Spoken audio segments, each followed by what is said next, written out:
Assalamualaikum warahmatullahi wabarakatuh. Perkenalkan, nama saya Dwi Aprianti, NPM E1J023085.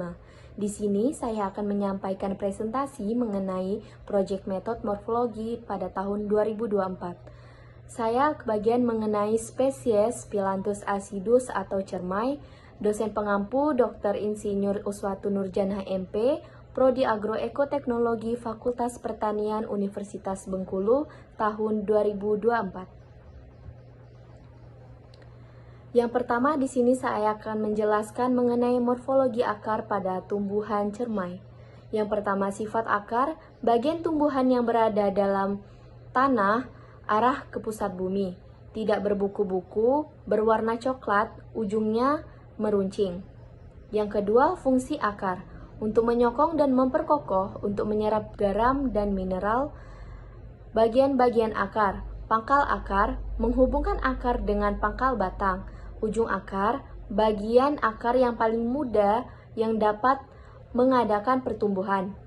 Selanjutnya batang akar, bagian yang terdapat antara leher akar dan ujungnya.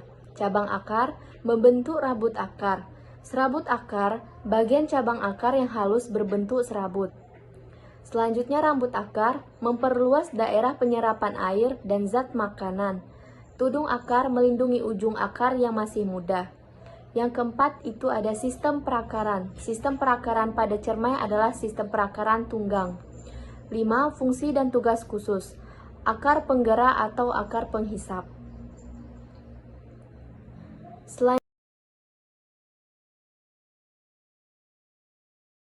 Selanjutnya morfologi batang. Yang pertama ada sifat batang, bersifat aktinomorf, terdapat ruas-ruas, tumbuh ke atas ke arah matahari, selalu bertambah ujungnya, mengandalkan percabangan dan tidak berwarna hijau. Yang kedua, fungsi batang, merupakan pendukung bagian tumbuhan, percabangannya memperluas bidang asimilasi, sebagai lintasan air dan mineral, dan yang terakhir sebagai lintasan zat makanan hasil fotosintesis. Yang ketiga, pembagian tumbuh-tumbuhan, tumbuhan jenis berbatang dan berbatangnya berbentuk kayu. 4. Bentuk batang. Bentuk batang pada cermai adalah bulat. Yang kelima, permukaan batang pada cermai. Permukaan batangnya lepasnya dengan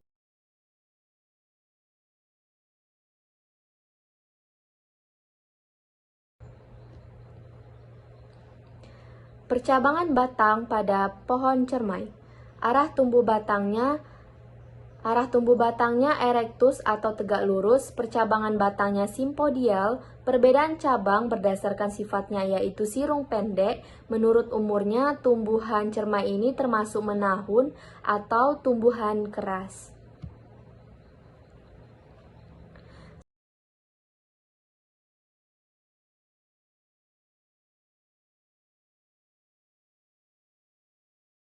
Selanjutnya morfologi daun. Yang pertama itu fungsi daun, pengambilan zat-zat makanan, pengelolaan zat-zat makanan, penguapan air, dan pernafasan.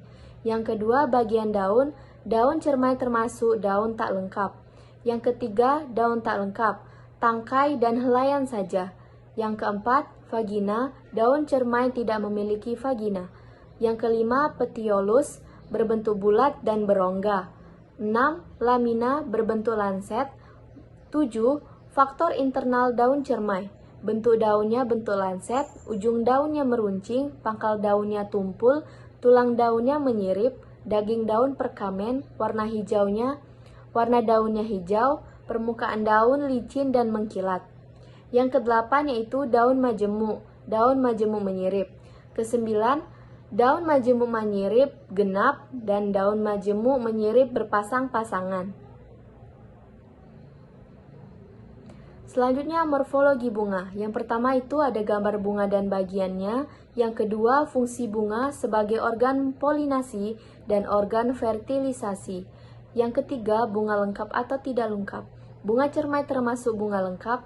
Yang keempat, bunga sempurna atau tidak sempurna. Bunga cermai termasuk bunga sempurna. Yang kelima, bunga tunggal atau majemuk. Bunga cermai termasuk bunga majemuk.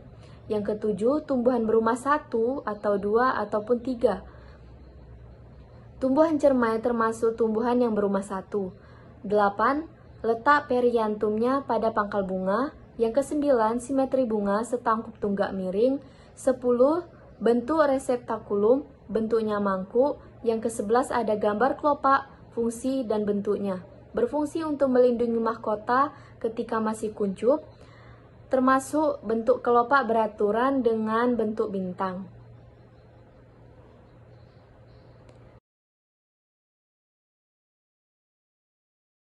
Selanjutnya morfologi buah. Yang pertama itu ada gambar buah dan bagiannya, ada ibu tangkai buah, epikarp dan mesokarp. Yang kedua, tentukan golongan dan alasannya. Buah cermai ini termasuk buah sejati tunggal berdaging. Alasannya karena terdiri dari satu bunga dengan satu bakal buah saja dan memiliki daging buah yang tebal dan berdaging. Yang ketiga yaitu bagian bunga yang ikut tumbuh bersama buah, ibu tangkai bunga. Yang keempat, jika buah sejati tunggal berdaging, tentukan buah apa dan alasannya. Buah cermai termasuk buah buni, alasannya karena mempunyai lapisan luar yang tipis dan lapisan dalam yang tebal, lunak, dan berair. Yang kelima, yaitu ada gambarkan buah dalam kondisi terbelah dan tunjukkan bagiannya. Selanjutnya, morfologi biji. Yang pertama, gambar biji dan bagiannya. Yang kedua, tentukan biji terbuka atau tertutup dan alasannya, serta lapisan bagian pada biji. Termasuk biji tertutup karena biji ditutupi oleh bakal buah. Bagian lapisan biji terdapat lapisan kulit luar biji, kulit dalam biji, dan kotiledon. Yang ketiga, sebutkan bagian-bagian biji. Terdapat endokarp dan inti biji. Yang keempat, gambarkan biji yang terbelah lengkap dengan embrio serta tunjukkan bagiannya. Yang kelima, tentukan perkecambahan dan gambarkan. Tipe perkecambahan pada cermai adalah epigel atau perkecambahan di atas tanah. Selanjutnya, metamorfa atau organa metamorfa. Pada pohon cermai tidak memiliki organa metamorfa karena organa metamorfa ini umumnya ditentukan pada tumbuhan yang memiliki perubahan bentuk secara signifikan selama siklus hidup mereka. Seperti pada tumbuhan yang mengalami metamorfosis seperti tanaman biji berbunga, pohon cermai termasuk dalam keluarga tumbuhan yang tidak mengalami metamorfosis seperti itu, sehingga tidak memiliki organa metamorfa. Baiklah, itu saja presentasi saya kali ini. Saya akhiri, wabillahi taufiq wal hidayah. Wassalamualaikum warahmatullahi wabarakatuh.